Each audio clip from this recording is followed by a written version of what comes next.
All right, guys, welcome to Car Chronicles. This topic I'm about to talk about may be a little controversial, but I'm going to talk about it anyway. And I might make this a two-part video.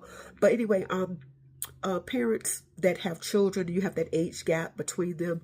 Sometimes it's not an age gap, but you have that age gap between them. We don't want to be parents to our siblings. I know y'all be talking about it take a village to raise a child, and it take a village to make the child. And then y'all have more and more and more kids. And see, I went through that whole situation and stuff like that. I love my siblings, don't get me wrong. I feel like I became a mother at 9 years old. When my mother had my sister, I was going on 10. I believe I was 11 or 12 when my baby brother was born. I love both of them and everything like that. And I do have slightly a motherly instinct to them, you know what I'm saying? But I never wanted to be their parent. There are times that people thought that me and my mom were sisters and they were my children, you know, and things like that. And a lot of people say, well, that's how it was back in the day. I don't care how it was. It don't have to be like that today. We do not want to raise your children. We want to be their sibling, not their.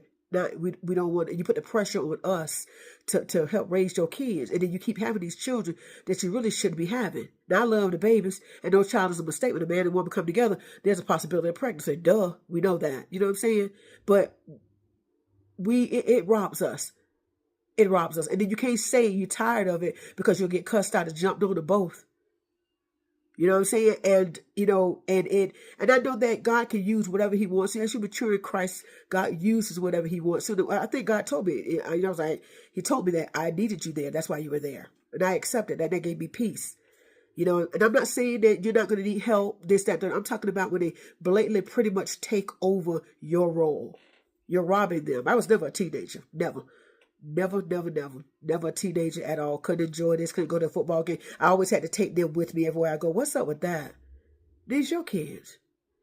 Make sure her have done. Make sure they schoolwork done. You got to wash everybody's clothes. You got to get everybody's clothes ready for the school. You know for the next week. You want them to clean up every bedroom in the house. You want the older one to keep while y'all laying around and they playing. And a lot of times I ain't trying to be ugly, but it be the truth. A lot of times the babies become sorry because they don't know what to do. So when once that child that you relied on so much gets out of the house, then you look to that one, but they don't know nothing. You know what I'm saying? They don't know nothing. Because you put all that pressure on the oldest one. We're tired. It's unfair. You know what I'm saying? And I don't care if that's how it was. That's what people say. Well, that's how it was, you know? Okay. It don't have to be like that.